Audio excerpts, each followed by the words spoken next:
Big changes could be on the horizon for Thunder Bay's transit system.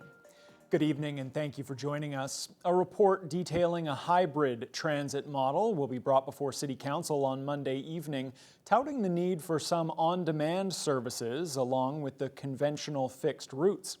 Transit Services Manager Brad Loroff describes on-demand transit as a technology-based shared ride model that doesn't follow those fixed routes and schedules. The report says this will save the city money by optimizing trips to increase the number of shared rides. Loroff believes this will better accommodate customers without sacrificing service quality, make transit more effective, and expand the service to underserved parts of the city. The next important steps are going to be determining where and how across the city it'll be most appropriate to introduce on-demand. The next approach after that will be consulting with people. Once we've got the models designed and in place, explain the advantages, potentially some disadvantages, and then confirming all the vehicle requirements necessary to right-size the fleet to introduce new dedicated, potentially smaller on-demand vehicles. Loroff adds this model also complements the city's green initiatives and the fleet electrification plan that was brought to council several months ago. If council approves the service changes, they could begin to be implemented late next year. Thunder Bay Police have issued a community safety advisory as a precautionary measure about a high-risk offender in the city.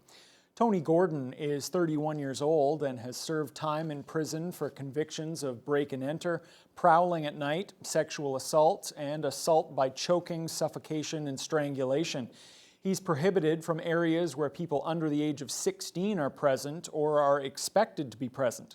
This includes city parks, public swimming areas, daycare centers, school grounds, playgrounds, and community centers. If anyone sees Tony Gordon violating these conditions, they're urged to immediately contact city police. Thunder Bay firefighters were busy battling a blaze in the East End overnight. The flames broke out on the main floor of a McLaughlin Street apartment building near the Pacific Avenue Bridge. Residents of the building were alerted by the fire alarms and fortunately no injuries were reported. The cause of the fire is under investigation.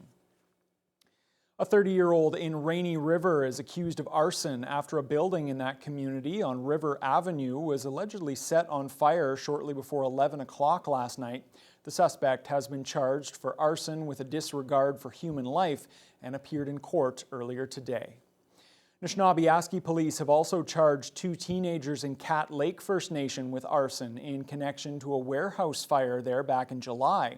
The 2 accused, who were arrested on Wednesday, are 19 and 14 years old. The fire destroyed about $500,000 worth of building materials that were meant to be used for badly needed new homes in Cat Lake.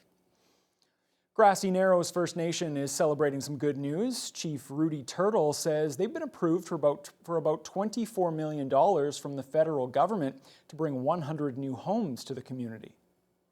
The money came from Indigenous Affairs. We went to the regional director in Toronto. We made a plan, we did a proposal, and we presented it to him, and he was happy with our presentation, and it was realistic, and we'll be able to do it, and we're happy that he was able to approve. Grassy Narrows has made headlines for decades due to the ongoing effects of mercury contamination. The community north of Kenora also has a housing shortage, which this announcement is meant to help address. Turtle says the 100 new homes will be built and put in place over the next 4 years. In October, at a pace of 4 houses each month. These are, the first 50 are modular homes, so they're already made, right? So we just have to have lots that are already there and just put them there. In addition, some of them are replacement homes, and so 25 replacement, 25 new. Then the next 3 years we'll be building 10 homes each year. So it's kind of all laid out already how we're going to start building those homes. MNR firefighters are dealing with a forest fire burning in the Thunder Bay area. It's located about 60 kilometers west of the city near Batwing Lake along the Boreal Road. That blaze, known as Thunder Bay 21, was confirmed yesterday afternoon. As of today, it's grown to about 15 hectares in size. 2 water bombers and a bird dog aircraft were sent to try to reduce the intensity of the fire and slow its spread, while fire rangers worked to get established at the scene. The fire is classified as out of control. The wildland fire hazard is currently high to extreme in the Thunder Bay area. Years after it was signed and after a long battle to make it public, the Ontario government has finally released the terms of its 95-year lease with an Austrian company that's building a spa at Ontario Place in Toronto. CTV's John Woodward has those details. From the air, you can see the machines at work chopping trees, then mulching them on the spot. It's absolutely devastating what's happening down there. They're destroying those 850 trees on the West Island. That's really sad. My grandkids have climbed those trees, and I spend many evenings watching the sunset. The trees being taken down amid a revitalization project on Ontario Place, one that would replace the storied peninsula with an upgraded concert venue, the controversial new Ontario Science Centre, and a spa built by Austrian company Therme. No part of Ontario Place will be a casino, a shopping mall, or a condominium.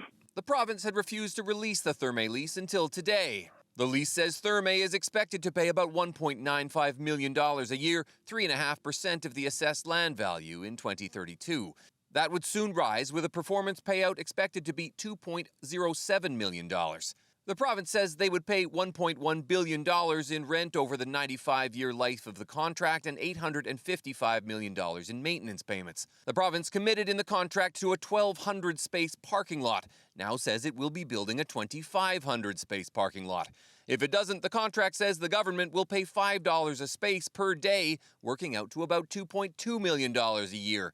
An amount so high, it's higher than the rent. For some of this contract, it appears that Therme would get money from the province for occupying Ontario Place. This seems to us like a great deal for Therme, but not for Ontario. The province stresses in the deal the land remains public and Therme must be transparent with its books. Revelations about the contract coming as the trees come down. That was CTV's John Woodward reporting. Well, it was another huge turnout today for the 31st annual Luncheon of Hope in support of breast cancer research. This year's keynote speaker was a Thunder Bay woman living with stage 4 cancer. Jennifer Miller says she doesn't focus on how much time she has left. Instead, she's embracing her artistic side and making plans for each and every day. Jonathan Wilson has more. I still have stage 4, but I'm not experiencing any pain right now, and I'm just trying to live every day like it's my last. Jennifer Miller was 35 years old when she received her first cancer diagnosis. The married mother of 2 has spent the past 14 years riding the ups and downs of her cancer journey. Her message here at the annual Luncheon of Hope is to not think about when she's going to die, but what she can do today. I think that actually helps us heal when we put our minds towards the future and towards the positive and what we can do, instead of focusing on the negative and what we can't do, what we don't have and what we're going through. It's turning sort of our suffering into a superpower and just living through it with grace, looking to others, looking outside of ourselves. It's extremely important to have somebody with a story the way Jennifer speaks to hers and is comfortable sharing hers, because at the end of the day, when somebody's going through a cancer diagnosis, as soon as they hear the words or the maybe words, you feel like you're the only person in the world. And so when you have somebody up on stage that's saying something that even maybe resonates with one part of your story, that feeling of alone starts to diminish. The fundraiser included an art auction, and one of the pieces was by Miller herself. She created this piece using a method she learned about called fluid art. I'm super excited. It feels interesting that people are calling it artwork. I can't believe I'm getting the opportunity to do this. When I started healing from breast cancer, after my stage 4 diagnosis, I started just experimenting and letting my creative self out, and it ended up in fluid art on canvas. And so, yeah, I've got one piece called Heart Energy for auction, and I've got 2 other pieces on display. I've got lots more on my website and on my Instagram. The Luncheon of Hope managed to raise more than $32,000. That puts the total amount raised over the past 31 years at just over $600,000 for breast cancer research, education, diagnosis, and treatment through the Northern Cancer Fund. But organizer Haley Werbowetsky says this event is about much more than fundraising. This year we've got about 250 people in the room, which is great, but at the end of the day, this is an event that is really here to fundraise, but also to support those people who are at the end of their journey with breast cancer and they've beat the disease, or they're at the very beginning and they don't know what's next, or those who've even lost people to breast cancer. It's really about them, and being able to have a room full of people all for the same reason, it's an incredible feeling. Jonathan Wilson, TBT News.